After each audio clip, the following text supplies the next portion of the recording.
go through all the hoops, and then you come out on the other end, you look like a child and adolescent psychiatrist, and now I'm one of them. And Prozac got initiated while I was in medical school, third year, and so we were the first group that actually got to deal with this paradigmatic shift that came with the introduction of Prozac, a massive paradigmatic shift called chemical imbalance. The whole idea of chemical imbalance grew from that moment, and I did not know that. Yeah, and the other thing that grew from that's the whole point. That's when we started blaming people if they felt miserable. You know, if there was something, if you were uncomfortable, that's because you had something wrong with you. That's a Prozac era statement. Whoa, that wasn't I did not realize that. Yeah. Huh. And we have a pill for it. It's like we have an app for it. We have a pill for it, and it's called Prozac. And Prozac made it to the cover of Newsweek all by itself, just the pill. It's almost like the Man of the Year kind of thing. We cover of Time. Yeah, it wasn't the Man of the Year, but it was. But it made it to the cover of both of those magazines because it was It was the most interesting drug ever created, and you know, it was the number one drug sold on the planet for 12 straight years, all specialties included. And there was talk about putting it into the water system of big cities, LA, New York, etc. And changed everything. Now this is in a direction I didn't really support necessarily. See, and was that something that was like kind of public level, or was that something that was public level? Well, everybody knew about Prozac. Yeah. Well, I mean, that last part that you were talking about, putting it in the water. No, I think I might have been privy to that, given where I was. You know, I don't know. I don't know if it made it to the Detroit Free Press, or if it just made it to the journals, or if it just. You know, I'm not sure where it was, but there was talk of it. You know. Yeah, that's some not great talk.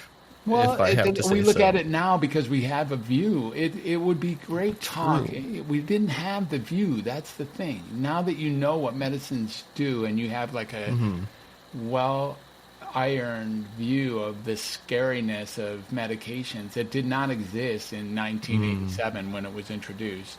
You know, it was like a panacea. It was the idea was if you felt bad, we'll take that away.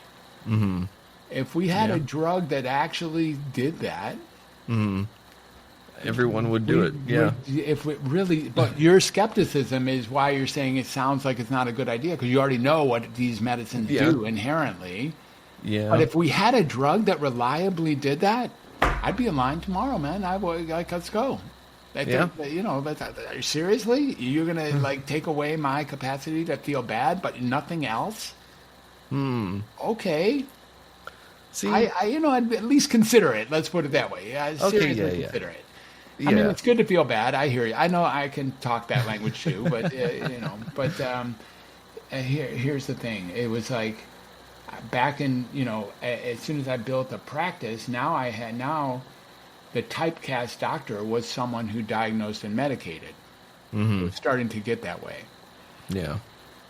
We were the only subspecialty allowed to diagnose. Even psychologists couldn't diagnose back in the day. That's watered down, And so, we, as far as like prescribing, there was no nurse practitioners or physician assistants, or that isn't how clinical nurse specialists.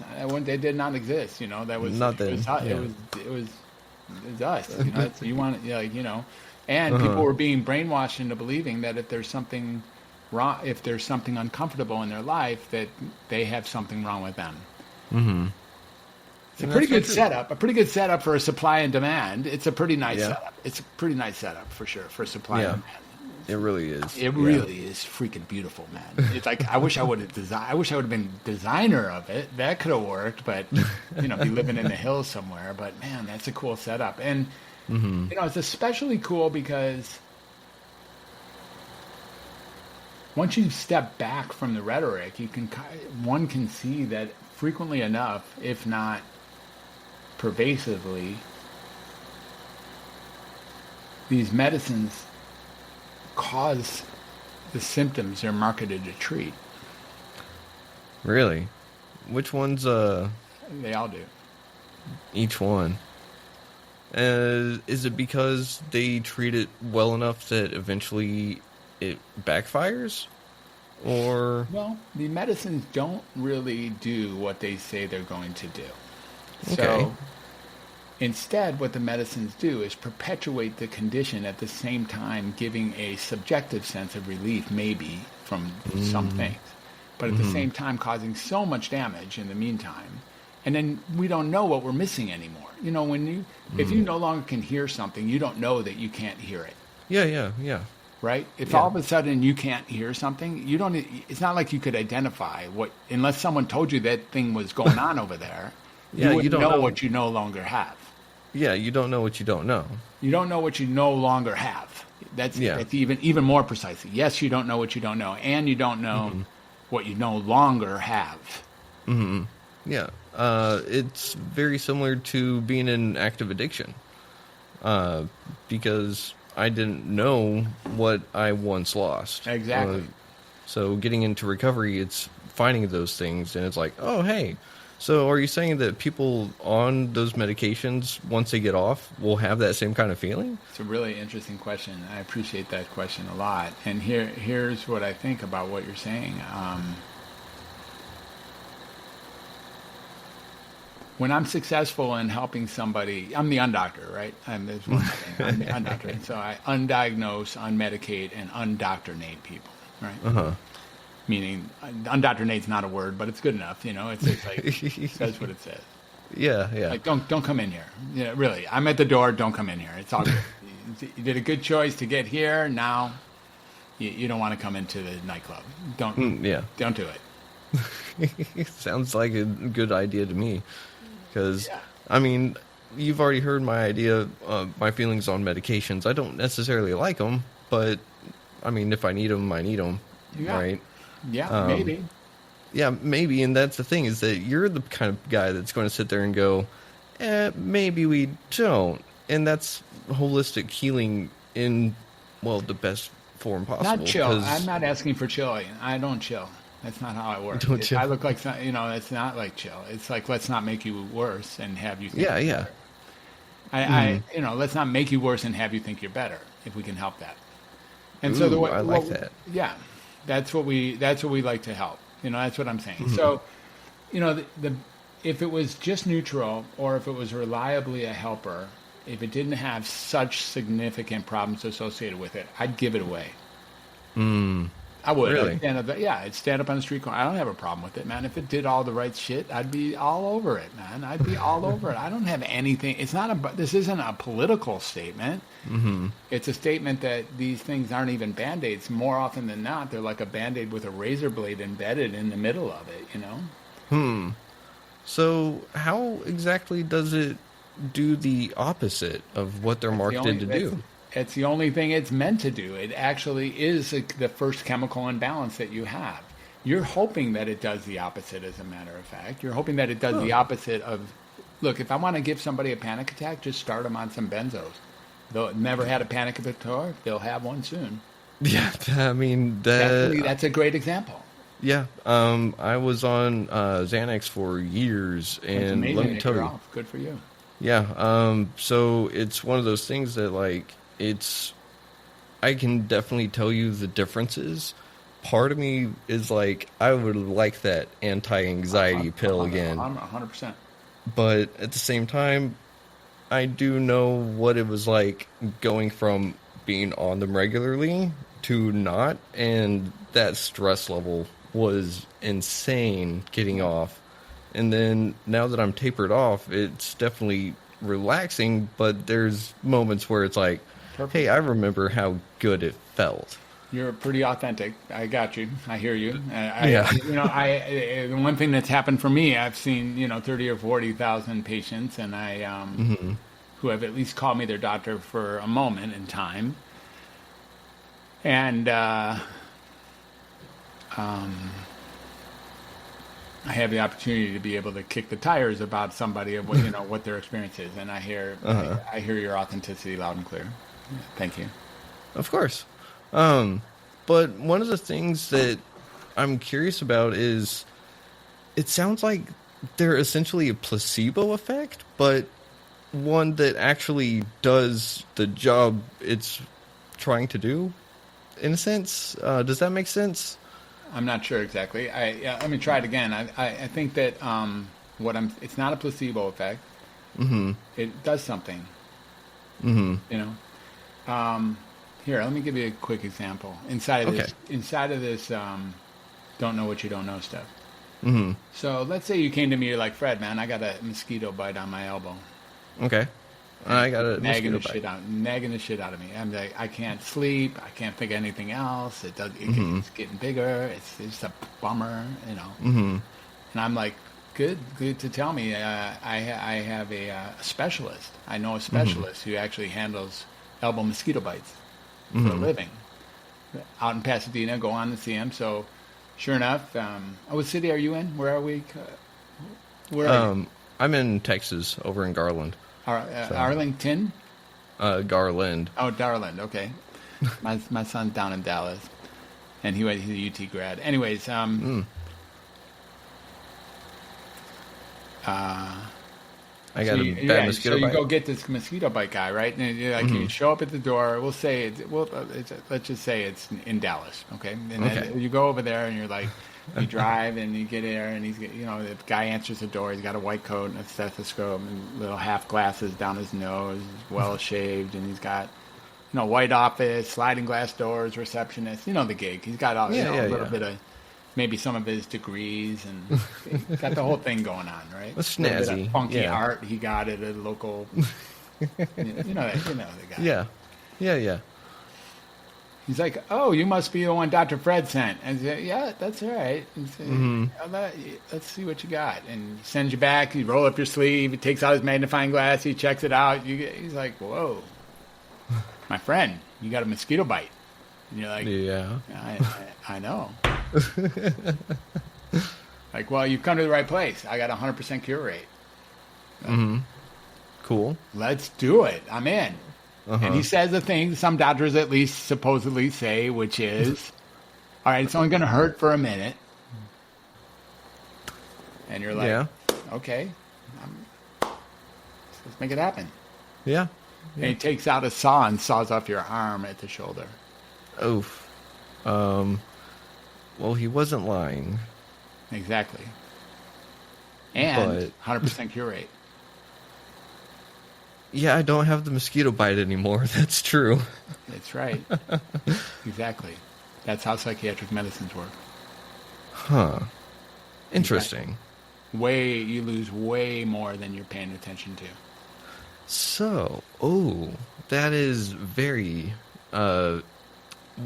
insidious? Is that the word I'm looking for? Insidious is a good one, yeah. Insidious means kind of slow consuming.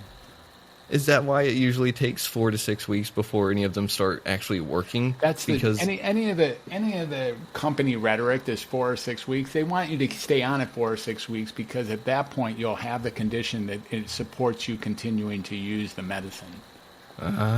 So it is. It does both setup. things. It's I don't know that anyone's sitting in some high chair somewhere making sure that every drug does this. But I'm pretty sure that the conditions get worse slowly, insidiously after starting to take the medicine. Depression gets worse after. That's why the doses have to increase. It has nothing to do with your body getting used to it. It has to do with the fact that you got worse. You got worse. And you got worse because that's what the medicine is meant to do. It's like an appetizer. Appetizers taste good, but they make you hungry. It's the same kind of thing. And Food and Drug Administration they're in the same administration for a good reason. Yeah. They both call McDonald's food, for instance. Yeah. That's a stretch. Yeah, that is a stretch. So the way that I'm kind of picturing these medicines working now is essentially if there was a sinkhole in the middle of the street, someone trying to throw concrete in the middle of it instead of trying to actually take care of what's around the sinkhole from making it worse. Is that kind of sort of right? I know I've heard that theory before. That isn't exactly how I see it. Look, there's a good group of people, and I'm sure some of your listeners, given what your take is, a good group of people who are pretty sure that they really like their diagnosis. Thank God they have it. They really like their therapy. They really like the treatment plan. They really like their medicine. They're really happy for the growth of the mental health industry, which, and they wouldn't change anything at all. And what I have to say to those people is, please keep doing exactly what you're doing, 100%. And if, in fact, you reach that place anywhere else in your life where you wouldn't trade it for anything, by all means, man, that is such a wonderful find in this life.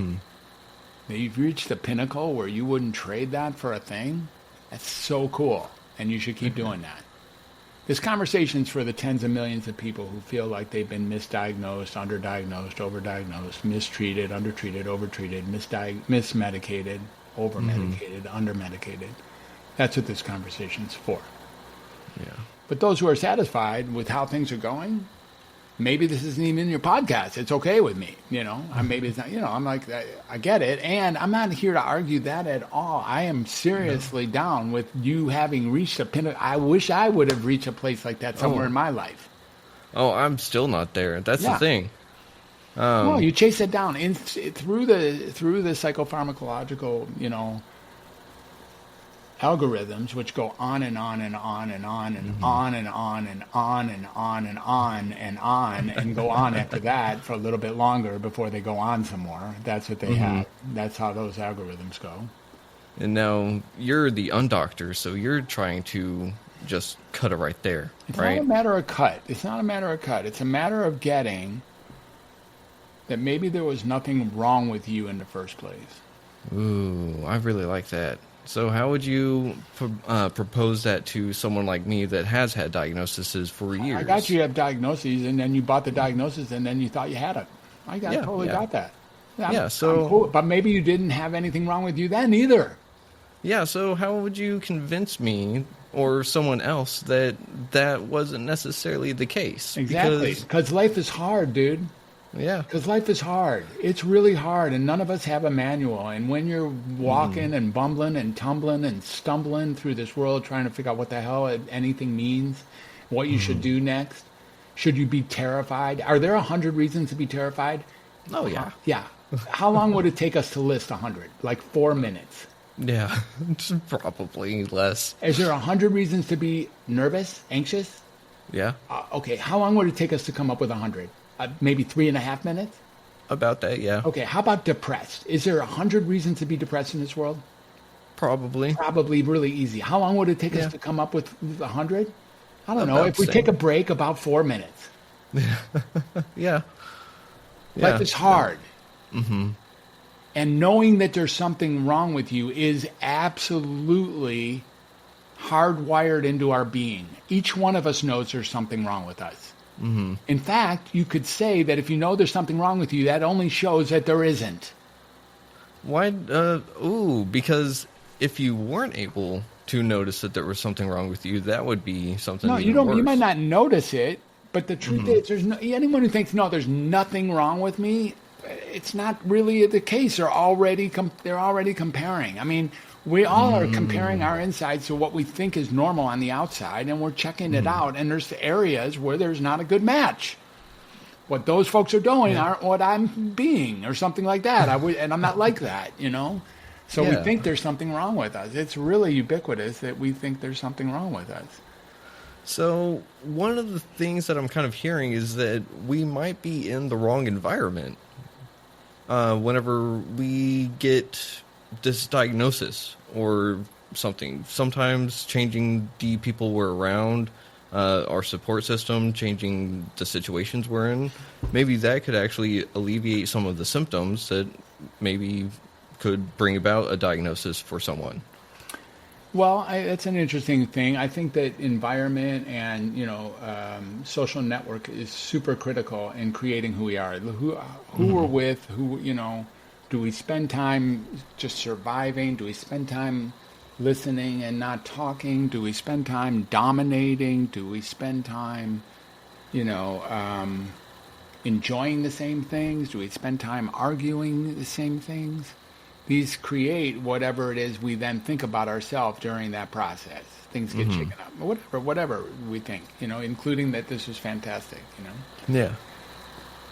So, especially in the world of addiction, that's a common thing. Is that you're gonna change your ways, you're gonna lose some friends. That's the way that goes, dude. That's just the way it goes. Yeah. You're gonna change your ways, you're gonna lose some friends. And there's gonna be friends that you thought you loved, and they're gonna be friends that you're homies, and you had your back in the hood, and all of that, and you got to let them go. And if you're going to change your ways, they can't stay in that life with you. Yeah. And so, that's an important piece, is changing your environment, changing your toxic friendships that you may have not always thought were toxic even. I mean, the dude would pick up my dope. Yeah, why would I be mad at him?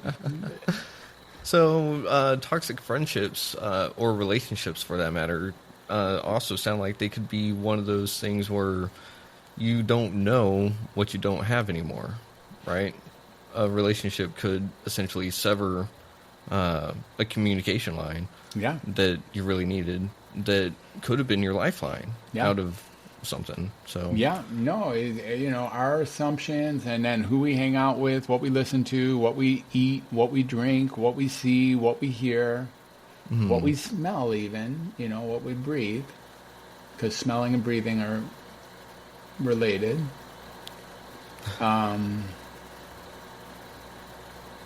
Affects how we see the world, for sure. And so whenever we're seeing the world, in some ways, hang on, let me see. So everyone's worldview is entirely different. And so a diagnosis is not necessarily the best way to go about defining some people. Would you agree with that? It's never the best way to define anyone. So labels, do you think that labels actually help or actually make things worse? If I had to choose one of those two, I would say they make things worse, for sure. But I think people like having them, and mostly people that explains why I'm such a jerk. Why is that? Why? Because you can say stuff all of a sudden, and people say it. That wasn't me. That was my ADD. That wasn't me. That's my bipolar. That wasn't me. Yeah. That's my narcissist. That's my social anxiety. That's my PTSD. That's my Asperger's syndrome. Did you know I was on the spectrum? That's my narcissism. That's my antisocial personality disorder. That's my postpartum depression. That's psychosis. But does for those people that need to bring that up, don't you think that sometimes that's their way of defending other people, defending themselves, because people don't understand them? Yeah, and that's the only. I don't think it's valuable. I think it closes the doors of what. All of a sudden, they have a part of them that they're no longer going to work on it very hard because they think the condition justifies its continued existence. Ooh, I really like that. Good. That is a very interesting idea, and it's something that I've kind of tinkered with in my own head, but I don't know what I don't know, so I've never been able to bounce it off of a wall. Yeah. So it seems that those aspects, those labels, could essentially be a personality of their own, right? They are. They're an identity, 100%. When you say, how to qualify or whatever you said earlier, that question, it was like, they become an identity, and it's very restrictive. I'm a bipolar all of a sudden actually dictates how I'm going to manage life. What a bipolar me would do. Yeah, bipolar me would either flip off the wall or not do anything. Or something, whatever bipolar me allows me to be, because they called me bipolar because I took 8 Xanax. They called me a bipolar because I overspent on my credit card. They called me a bipolar because I had 3 affairs on my wife. Okay, really? I call you. Yeah, and see, that's one of the things too, is that I think a lot of people are really trying to tie their decisions, their morals, with their labels of sorts, and it doesn't really work that way, because your decision is a decision. Morals are morals. So a psychiatric disorder, now there are some that whenever someone is in deep psychosis, they are way out of their mind. So I'd say that person, from my understanding, they're way out of their mind. So they wouldn't really have the best understanding of things, but someone that has ADHD just has trouble concentrating, supposedly. But, hang on. No, that train left the station. All right. Yeah, psychosis and ADHD. Yeah. Yes.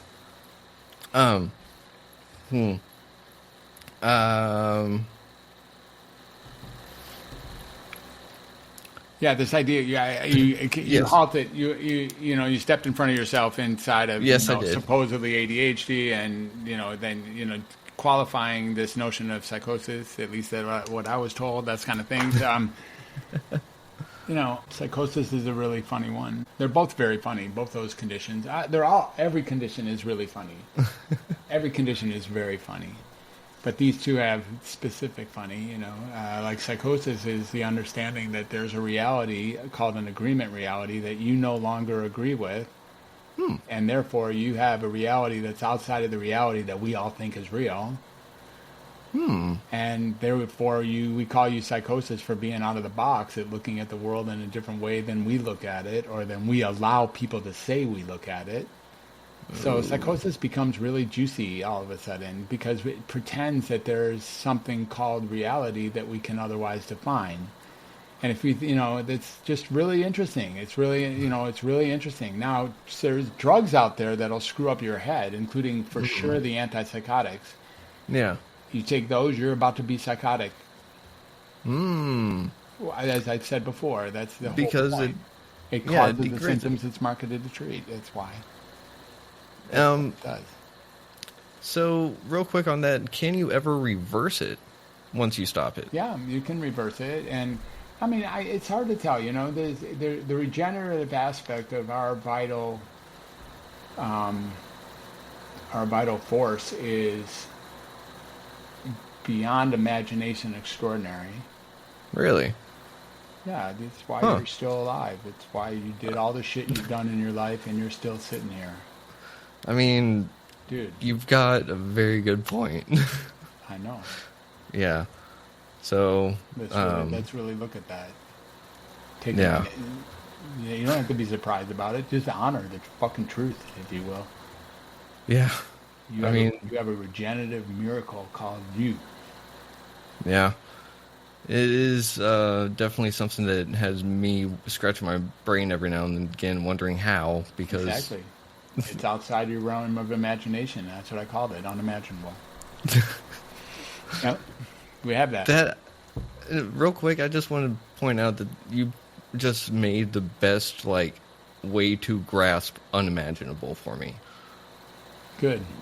I don't know why, but for some reason that just made it click. So thank you. Yeah, you're welcome. That's what I meant. It's like this is beyond our mind. We think our mind actually knows everything that there is to know, or everything that is, necessary, or everything that is, and we don't know jack, man. We don't know anything. We don't even know the stuff that we know that we know. Ooh, we don't even know that stuff. We especially don't know the stuff that we know that we know. It becomes all that happened when we know that we know something is we become really dangerous about it.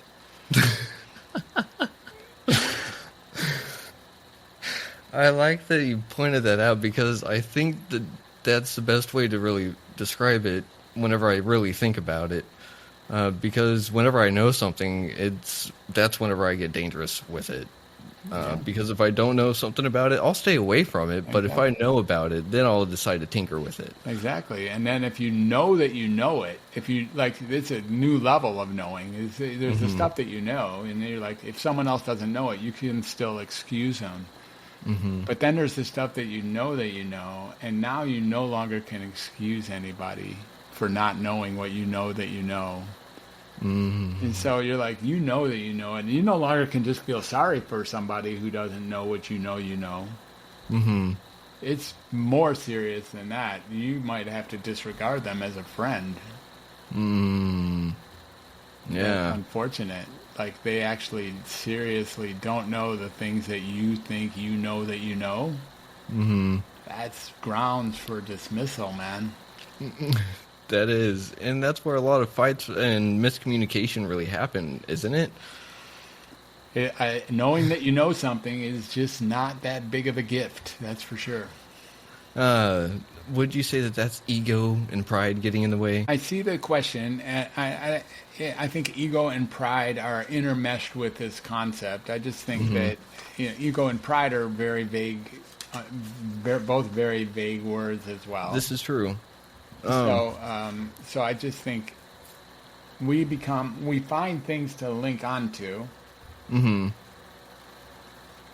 if the people around us already think that that's what's so, then we feel more comfortable believing that. If the people around us already think they know that which we now think we know that we know, that's solid support for continuation that you know what you know. There we go. Okay. So that's how a lot of the groups end up making groups in the first place. Much, right? If you want to be around like-minded people, what you're really looking for is the people who think that they know what they know, and that what they know that they know is compatible with what you think you know that you know. So how does that go with the saying, if you think you're the smartest person in the room, you need to find another room? I think that when you're not the smartest person in the room, when you can get that you have everything to learn from everybody in the room. Ooh. Yeah. Because you don't know anything. You don't know anything, and you can learn from the people in the room. So if you're the smartest guy in the room, you think everybody should learn from you. Yep. And that's not the way it needs to go. It's not the way things go. I mean, it's the way things, you want to make it go that way, you can make it go that way, but you missed an opportunity. I think you're missing out on life if someone really tries to go that way. Yeah, I think so. And that's what you're trying to do. You're trying to bring people back to actual life, right? I don't know. Am I trying to bring people there? Look. You're at least trying to heal them. I'm trying to enter a dance of healing where we both can heal. It's just a dude over there. It's just another person. If we dance like me and you are doing a reasonable job in dancing, then we both get to heal in a conversation. I want to do that with everybody. I don't give a hoot what your previous diagnosis was. That just does not bother me. I know how you got that diagnosis. You showed up and you said some buzzwords. You tell me your diagnosis and I'll tell you what you said. And that's it. That's how it went, and then you agreed that you had that diagnosis, and then you took it with you, and then you did what you did, and you think what you think, and you say what you say, and you believe what you believe, and I don't need to change that. I'm just saying, I see you as a person, and someone told you some words, and you decided to wear them like a tattoo, and okay, all right, no problem. And so, but that's one of the things, though, is that I don't necessarily like those labels. No, none of the people who wear them like them. Well, those are some of the things that I actually aim to help. Not, I was about to say eradicate. That's not the right word. Something that I want to mitigate on those symptoms that I get from those labels. I am actively trying to work on it. And one of those things that bothers me is that I am on some medications, so now I'm going to second guess myself on some of them. Yeah, sorry about that. No, it's fine because I've always been so cautious about them that I'm on, thankfully, low dosages, and they keep trying to, up them, and I'm like, no, we're not going to do that. So that's really good to know. Maybe that's why some of my memory is a little bit messed up, because I missed my afternoon medication. So maybe why? What's messed up? My memory. Oh. That train left the building. Maybe. Yeah. Maybe not. Maybe it's just you being human. Yeah, I mean, this is true. I've always had... It's entirely possible that you're just human. Yeah, I mean, if it were so easy, why does it have to get so complicated? Being human is flipping crazy complicated, man. It's crazy complicated. It's crazy complicated. And that human condition. It's just complicated. Mm-hmm. You know, we talked about just the phenomena of me, you, and my last podcast. You know, it's like just that silly example. It's not like we were born on Earth to manage that fragmentation that is required to be comfortable and to me to be here with you and okay with it. All the crazy stuff that happens with me staring at, I don't know, 1 million pixelated lights pretending to talk to a person. There's no person here. I'm staring at a flippant screen. Back when I was in psychiatry, you know, in I finished medical school in 88, so I'd say maybe 87, maybe around the Prozac times when I was doing rotations.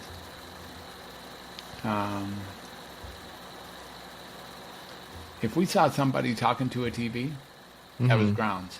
That was grounds for involuntary hospitalization. Oh, yeah. And now, I mean, now if you can't talk to a TV, it's grounds for involuntary hospitalization. I mean, dude, that's the way the diagnoses have gone. You see that they're so fluid. There's no hard. It's just like ridiculous. That's the same diagnosis. It used to be that seriously, if you talk to a TV and you thought it was talking back to you, we're pulling you in. And now, if you actually can't talk to a TV, like this, like me and you are doing, you risk being pulled in again. That's so strange. And I mean, from the DSM-4 to DSM-5, weren't there some classifications or diagnoses that got combined, and some people didn't like that or something like that? I think the whole DSM series is exactly because, like you said, it's fluid. Yeah, it's. I don't distinguish. I'm not. You know, I diagnose when I have to. I've diagnosed, or at least confirmed diagnoses of over 30,000 people in my life, but none of them have been with my heart and soul in it. Really? No. Because it wasn't. Because I want the way to that... see a person. Just a person. Just a person. They got some substantial weaknesses and substantial strengths, and they're doing their very best with the limits that they have, or they're not doing their best sometimes with the limits that they have, and they're just bumbling, stumbling, and tumbling, or they feel hopeless or helpless or concerned or worried or regretful or resentful or angry or afraid or distracted or awkward. Dude, welcome to humanity. Really? Really? Isn't it so much better for me to just get you than to label you as different and therefore like pathologically diagnosable? Yeah, it would be nice if everyone were able to approach and accept other people with that same mindset. Well, it's possible. And in your eyes, how do we get to that point? It's really a matter of unlearning. Unlearning. Yeah. But isn't that really difficult? What? Isn't that really difficult to unlearn? Because... Well, difficult or not, it's still a matter of unlearning. Here's the thing. There's a person. Every time you sit with a person, just remind yourself, oh yeah, this is a person. That's all. There's your trick. Every time you're with a person, remind yourself, oh, this is a human being with all the human being flaws associated with being a human. Totally struggling to get through this incredibly freaking crazy world. Every single day has no idea.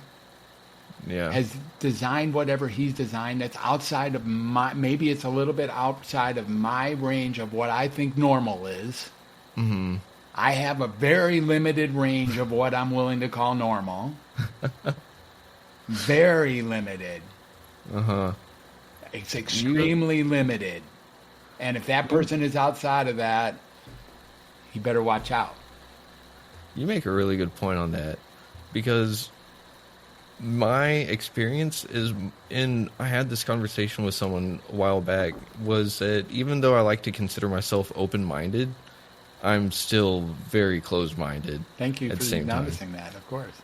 Yeah, because yeah, exactly. Like, I want to accept and be as open as I can, but I know that there are some very hard limitations on some things that will not let me pass that. Yeah. That you choose not to pass. It's not True. that Exactly. it doesn't stop you. You stopped you by considering that the way you consider it, and have that be an obstacle that's uncrossable. And see, it's all in the language, the way that I spoke it out, that really shows the beliefs in there. Yeah. So Always. that way, Yeah. and so you can actually sit there and listen to people, the way they speak, and point it out, and so that they can go, oh, hey, maybe I can do it this way. Because you're really just communicating with people, is what I'm hearing. Whenever whenever you're, well, but no one is perfect at anything. Like, I like to tell people, there's nothing perfect in life, not even death, because we can bring people back from death now, right? I guess so. So there's no perfect anything, but we can refine our skills incredibly. And you seem to have refined communication, and that's speaking, listening, and more importantly, just accepting. Connecting. Yeah. Mm-hmm. A lot of people that I speak with outside of the podcast, of course, don't really have that connecting aspect, because I think one thing they're trying to do is stay inside of a box. It's really important. It's really important that your acquired team, that your tribe continues to accept you as a member.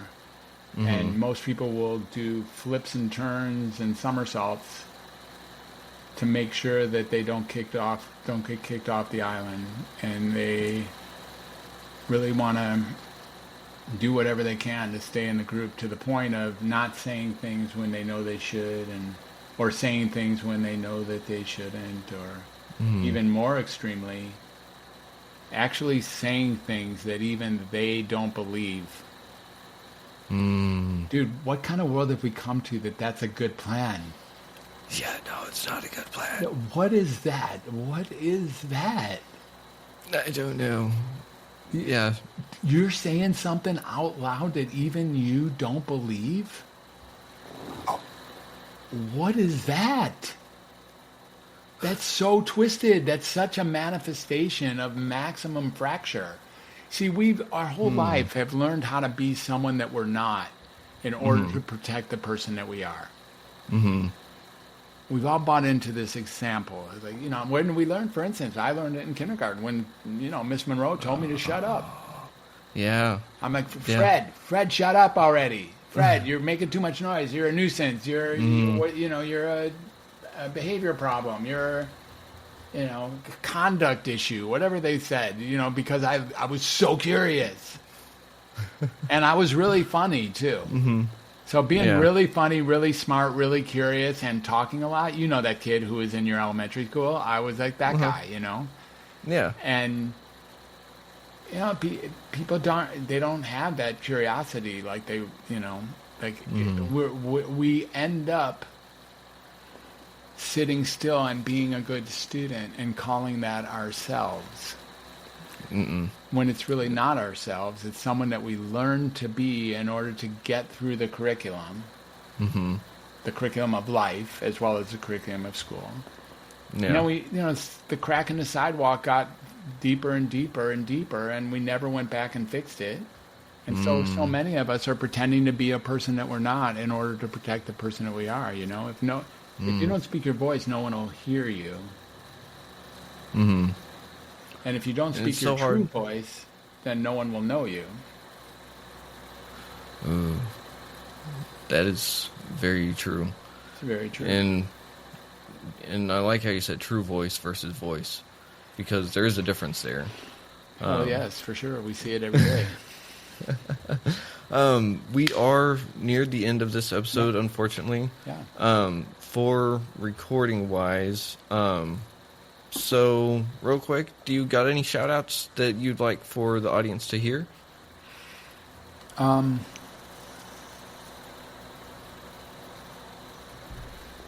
Yeah, maybe there's nothing wrong with you. Nothing wrong. Maybe there's nothing wrong with you. Just maybe.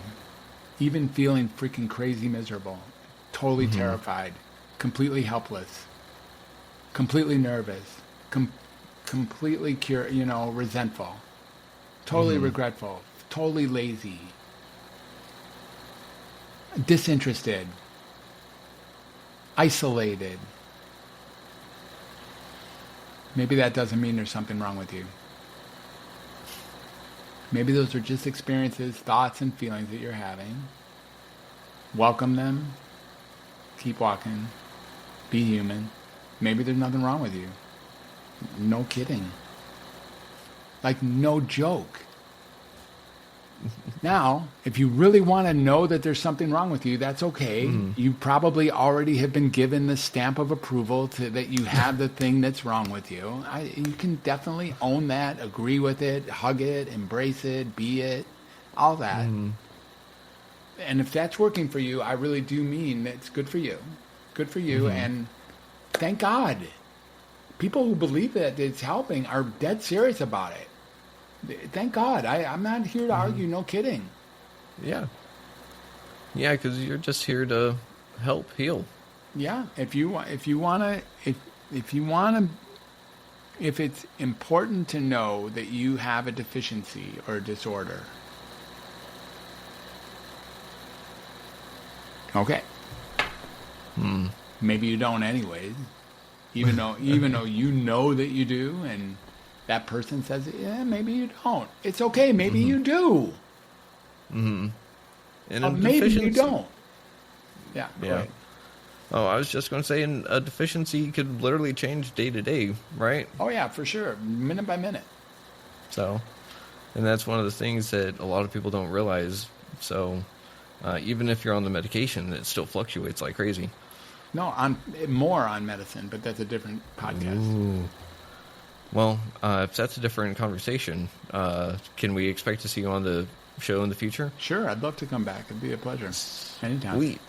Because I would love to hear more about finding my true voice, helping other people find their true voice through asking you what a true voice is in your experience and all that. Well, Henry David Thoreau, he said the mass of men go through life in quiet desperation and go to their graves with their songs still in them.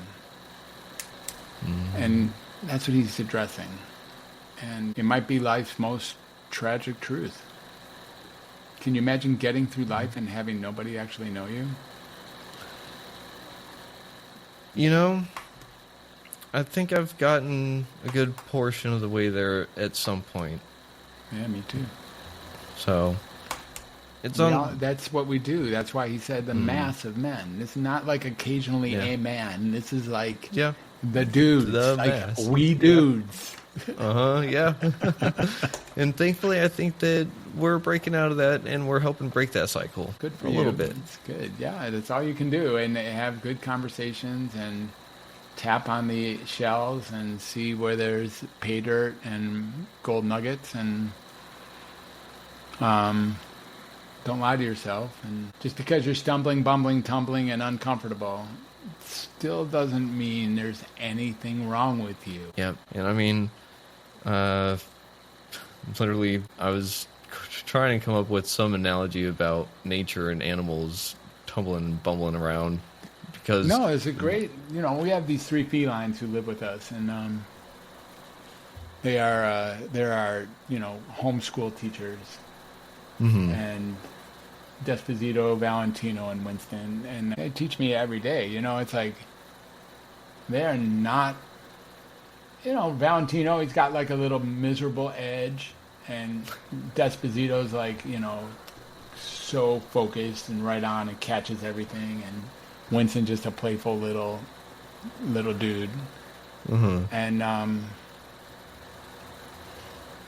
they're not that worried about the news. They're not that worried about conflicts with each other. They get they have little cat fights here and there that are hilarious, and then they're sleeping together like a half hour later, Mm-hmm. And so animals can teach us a lot about what's really so and what we make up. We make up a lot of, like almost every trouble we have. I mean, it does really sound like it. The more I think about it, the more I dive into it, the more I dive into myself, the more it's more like, yeah, I think that was someone's idea of trying to make me their idea of me. And something like that, yeah. Yeah, and it doesn't really, it makes me feel uncomfortable. Yeah, yeah. But with that being said, Dr. Fred, it has been absolutely awesome having you on. I'm looking forward to speaking with you next time. And boy, oh boy, oh boy, this was an awesome conversation. I'm glad. I'm glad you enjoyed it. It was super fun. Thanks for being so authentic, as I said, and showing some colors. I think your listeners probably know your colors a little. I think your colors are, isn't it refreshing if I just treat you as Keegan, another dude? Isn't there something just like super cool about that? Yeah.